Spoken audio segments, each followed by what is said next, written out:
5, mga anak, it's more on presentation. Madali na lang to actually. Kailangan lang appropriate ano yung result. Talagang legitimate ang mga result, hindi dinuga. Ulitin ko sa inyo, you need to make sure that your surveys is appropriate. Okay, may mga alam ang mga panel ninyo kung dinuga ninyo ang result or hindi. No? So, ayun lang. Yun lang ma-advise ko sa inyo to make sure that the result is legitimate. Okay? It can be questioned by your panels po, no? Ano ba to? Like what I said, chapter 4 is more on tables. Lahat ng resources ng chapter 4 ay kay statistician po lahat manggagaling. So, dapat ngayong January nakapag-survey na kayo. Dapat ngayong January nakakapag allotted time for survey and consultation na kay statistician.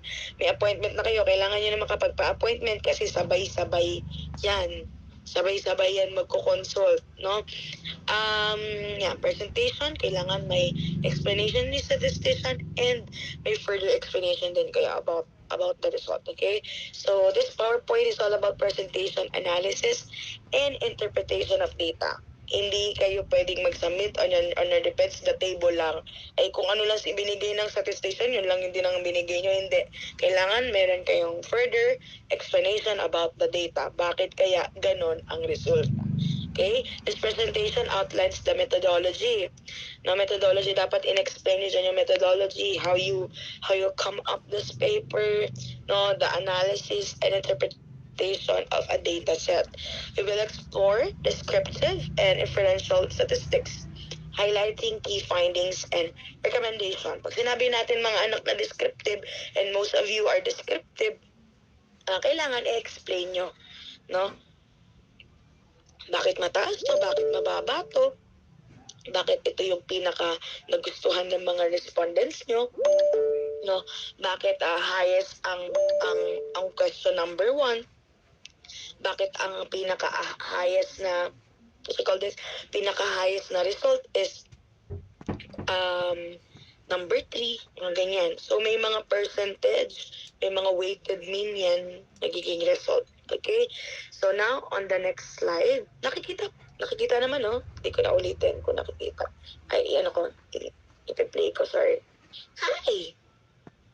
Ano ba to? Wait lang. Baka may makita kayong mga chatters. Ay, ko lang, ha? I-play ko lang po.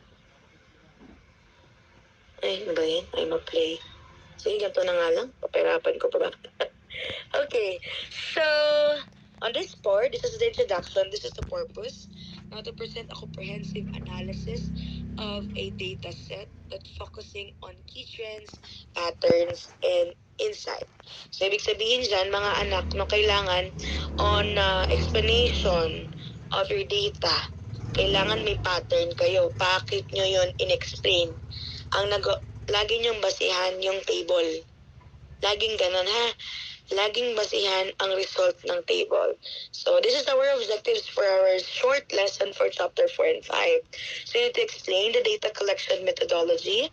Number 2, you need to analyze the data using descriptive and inferential statistics. Pag sinabi natin statistics or inferential statistics, it is based on the result. Okay, based nagamit yung mga formula.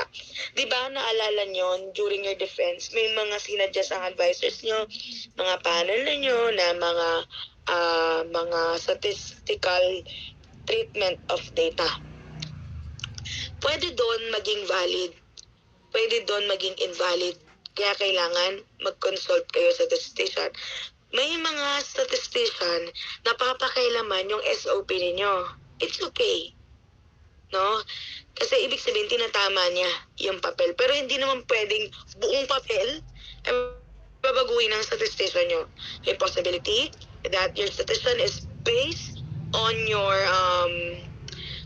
demographic profile of your respondents, and they were based on your SOP, as we call the statement of the problems or your research objectives. Dapat tali yan, ha? Objectives, statement of the problem, and your respondents. And the number of respondents that you were taking off.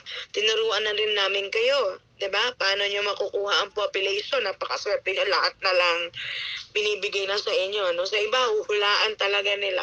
You know? Dito, binigay na namin sa inyo how to formulate the number of population. No? The statistical method or treatment of data. You must consult that again on your statistician if that is appropriate. Diba? Kasi pwede din ang panel magkamali. Okay? Kasi nga, ang pinaka-expert po on statistical treatment of data is our, what? A statistician. Okay? So you must consult, ayan na, nagpapasukan na naman sila. You must consult on your statistician about this, if this is appropriate or not. Okay? Wag niyong pag sinabi ng statistician na, hindi ko alam sa panel ninyo, ito susundin natin, ito yung sinabi ng panel. Pero you must consult them na, sir, yung advice ba ni panel 1, appropriate po ba ito? We are using the scripted method kasi and this is our formula. Is this appropriate when we use this kind of statistical treatment of data? Ganyan. No? So another one is you must interpret the findings and draw conclusions. Okay? So I will give you tip how you will provide your conclusions and how you will provide your recommendations and how you will explain your data, tables of data, para hindi na kayo masyadong matagalan during your final defense, you know. And then number 4, you must provide recommendation for future actions. This is based on the analysis, diba? This is, diba yung SOP nyo? On the last part of your SOP, you will provide a action plan, enhancement plan, recommended plan, you know, lahat na ng plan, let's say plan, diba? Product development plan, kailangan meron yun. Lahat ng binigay nila, dun nyo bubuin. So, that is the purpose of the research, no? Kailangan pagandahan kayo mga anak ng recommendation.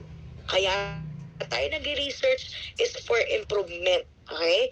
Yung nakita nyo yung problema, as a researcher, you will provide a solution. Okay? So, ayan. Next. Now, we have this called data collection methodology. Okay? So, number 1, you must have the data source. The data was collected from the data was collected from where? Diba yung iba sa inyo, ang data ninyo is, ano ba tawag dito? Maraming ginagamit yung term na yun. I forget the name.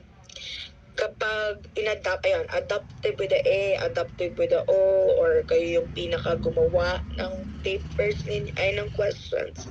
So, kailangan po, no, lahat po ng inyong data collection methodology. Example, this is the table 1, this is the graph, and then the statistician provide an explanation of the data, and then you are the researcher will provide another explanation about that data. And ang sinasabi natin data source, kailangan laging meron tayong pinagkukuhaan. Number 1 is who is that author. Okay? Ang research po, kaya nga natin sa tinawag na research, ay may basehan po siya. Okay? According to, wag niyong kakalimutan yan. Okay? According to, ganito. According to Mendoza, ganyan. Based on the result, ganyan. Based on this website, ganyan. Dapat lahat po ay may data source. Okay? That is my tip number 1. On your chapter 4, based on the result of your tables, you must paste the table on your chapter 4, and then may explanation sa statistician, and after that, meron kayong sarili nyong opinion based on the data source that you have. Okay? Para mapatunayan natin na ang sinasabi nyo ay hindi kasinungalingan. Bagkus meron kayong pinagkuhaan. Okay? Na ang data na ito ay totoo. Na nangyayari ito based on those RRL. Yun. Supporting RRL or supporting data sources. Okay? Each table, kahit pa yan, gender man yung ini-explain, kahit age man yan, kailangan may mga supporting data tayo. Paano kayo makakaroon ng supporting data? With other same researches. Pwede nyo yan gawan ng data resources on same topic, same research, no? And pwede kayong kumuha doon ng mga relevant data sources. Okay? Next, we have sampling method. Okay? Marami yan, di ba? Diniscuss ko na yan sa inyo that we have a lot of sampling method. Example here, the sampling method is random sampling, stratified, convenience. Ang strategy lang po dyan for sampling approach that you will use is you need to know your population, you need to know your demographic profile, ano bang klase ang mga respondents ninyo. Pwedeng specific lang, pwedeng mga managers lang, pwedeng mga employees lang, pwedeng mga tourists lang, pwedeng mga estudyante lang. On those type of demographic, you must know, no, the appropriate sampling method that you will use. Okay? So that's how you will do the sampling method. Okay? Sorry pa, palipat-lipat. Ina-accept ko lang yung mga kaklase nyo. Okay, so that is sampling method. So, dapat pag-aralan nyo maigi kasi pwedeng magkamali yung result ninyo dyan kapag hindi nyo po inaral maigi ang sampling method. Okay? Number 3, we have data collection techniques. Ito na. Yung data was collected through the described methods like online surveys, interviews, and observations. Pero most of your panels, no, like tulad si Sir Dane, ang gusto niya, kanya online. No, gusto niya face-to-face. Kasi nga naman, wala na pong pandemic ngayon. Kaya lang nagkaroon ng online, kasi nga,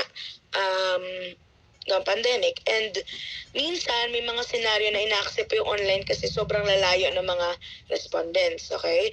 Pero kung yung respondents nyo, example, pupunta lang kayo ng, example, Intramuros. Halimbawa lang ito. No? Intramuros, and then your respondents is the tourists on the Intramuros. Yun yung mga respondents. So, example naman, in terms of the food, kailangan papatikimin nyo sila. Kailangan, printed, no? Kailangan, face-to-face nyo silang sinasurvey. Okay? Siguro para makatipid, yung iba baka payagan. I think mga 60% is